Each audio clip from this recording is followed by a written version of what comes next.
Talking your teams. Sports 1280 New Orleans. Welcome back.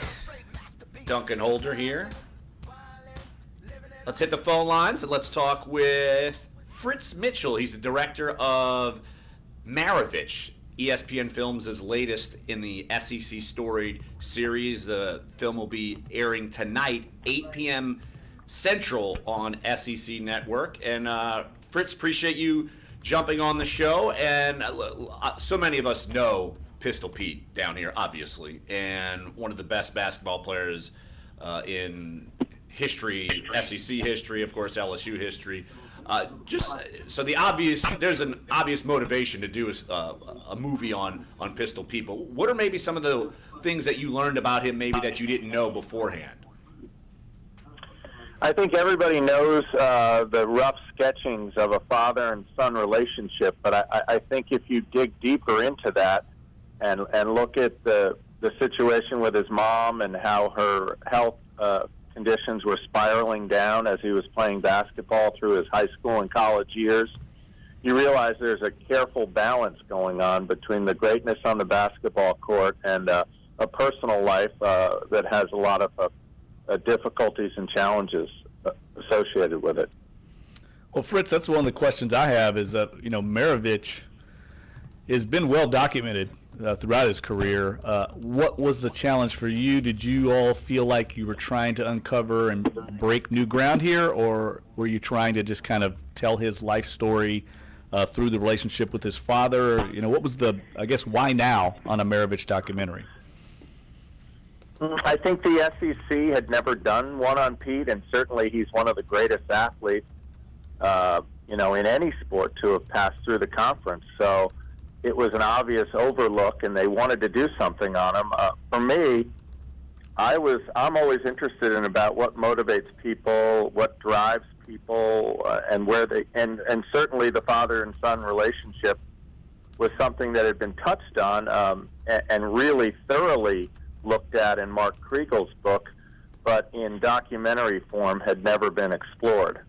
And so that's why I was interested. And I remembered growing up as a kid during the era when UCLA dominated basketball, and there was that great game between Elvin Hayes and Lou Alcindor, that there was this other guy out there that sort of captured the imagination of all basketball fans. I'm sort of old enough to remember looking at those Sports Illustrated covers, and Pete Maravich was the guy. Fritz Mitchell, director of Maravich, tonight 8 p.m. on SEC Network, part of ESPN Films' SEC Storied series. He's joining us right here on Dunc Holder. When you look at the way Pistol Pete played, we could all see how he was a revolutionary. It seemed like he came on way before maybe people were ready for that style of basketball. Just what did you make of the way he was able to play and kind of bring a new flair to the game? Yeah, I mean, if you talk to players today, they say it reminds them more of a kind of street sort of basketball. Certainly, it was rejected by some at the time as being showy, flashy, and not a modest kind of basketball.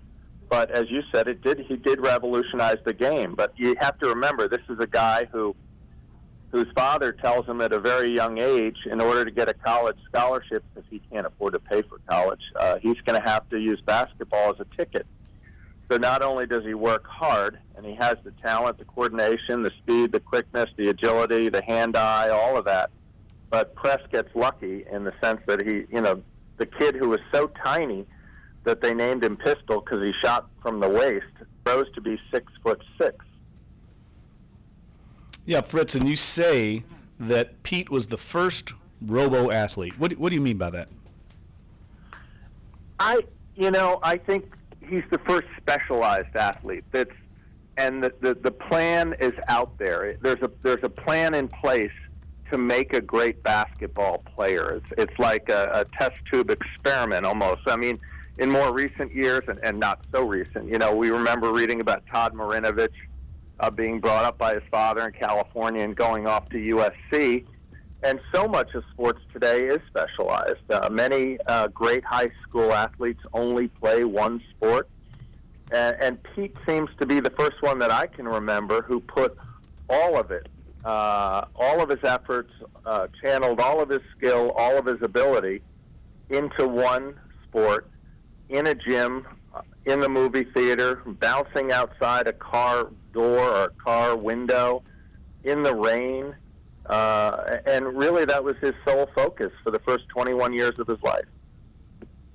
Fritz Mitchell, director of Maravich, joining us right here on Dunc Holder. When the players that you talked to about Pete Maravich, what were maybe the one or two things that stood out to you from some of the interviews that you did with people when talking about Pistol Pete? I think when you're going through the time, and I talked to a lot of college and high school players, I only talked to one pro player. When you're going through that moment, you're just trying to win basketball games.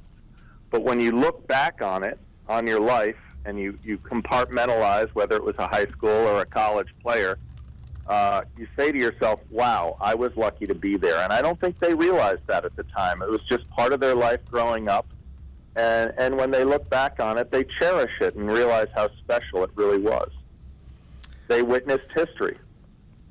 And Fritz, did you, in your course of reporting and digging into this story, where were you able to find the documentary footage of him? I mean, was it readily available? I know he didn't play that long ago, but was it difficult to find, or was there tons of film of him? There at one point was a lot of film footage available, and it's been picked over a lot over the years. So you're going to a lot of different sources trying to find those images. I think press paid to have the games filmed, and certainly when people come through and get the film, they get left places or they get thrown away or whatever. So it's still out there, but it's just a little harder to find. You have to go to all sorts of nooks and crannies to find it.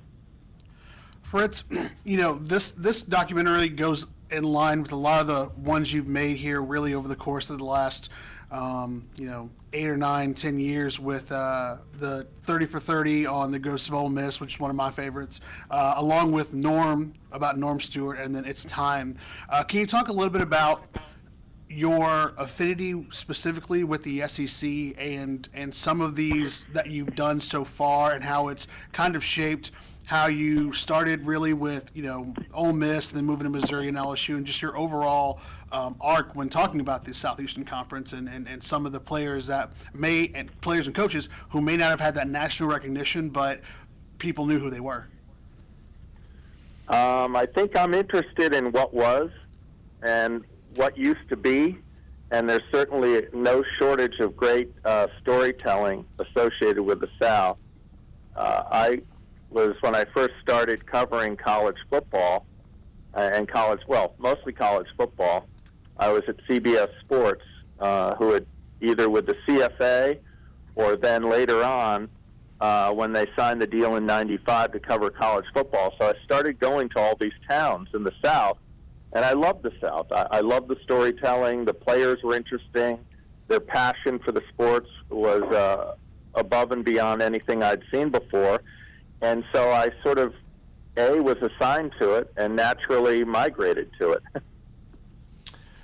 Fritz Mitchell, director of Maravich, again, premiering tonight on ESPN Films, SEC Storied series. It premieres tonight, 8 p.m. Central on the SEC Network. Hey, Fritz, really appreciate it. Definitely going to check out the documentary, and thanks for taking the time. Well, thanks for having me. I really appreciate it. You got it. All right. Once again, Maravich premieres tonight, 8 p.m. on the SEC Network. And you always hear the legends of Pistol Pete and some of the things he was able to do, and then the complicated life that he led as far as when he was a child and to when he grew up and died suddenly at the age of 40. Yeah, I'm looking forward to seeing how they document the relationship between he and his father, which, he's right. Mark Kriegel did go into that in his great biography. If you've ever read Mark Kriegel's biography on Pete Maravich, I mean, it is one of the best sports books I've ever read.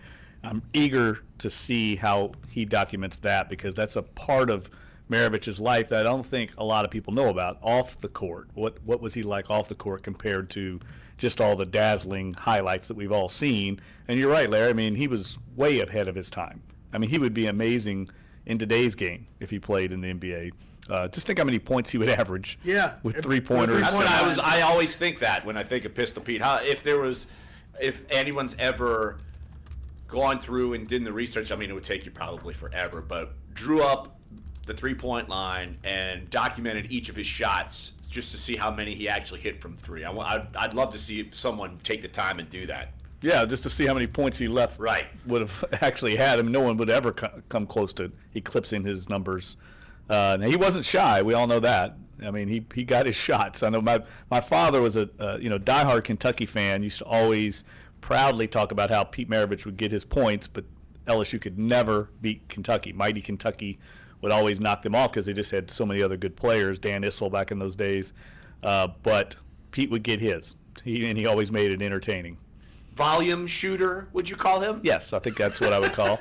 I think the volume he shooter. had nights where he was shooting over 40 shots a game. I mean, that's a lot of shots. I'd be tired. Even Carmelo doesn't put up that many shots. Right. Yeah, Russell Westbrook doesn't put up that many. Not like they don't try. Not like they don't attempt to do They that. would if just they can't could. hit it. Yeah.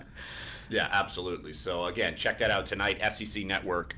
Maravich premieres 8 p.m. tonight on the SEC Network. And why don't we take a break right here on the show? We get back, we'll keep talking Saints, keep talking Pelicans, SEC Tournament.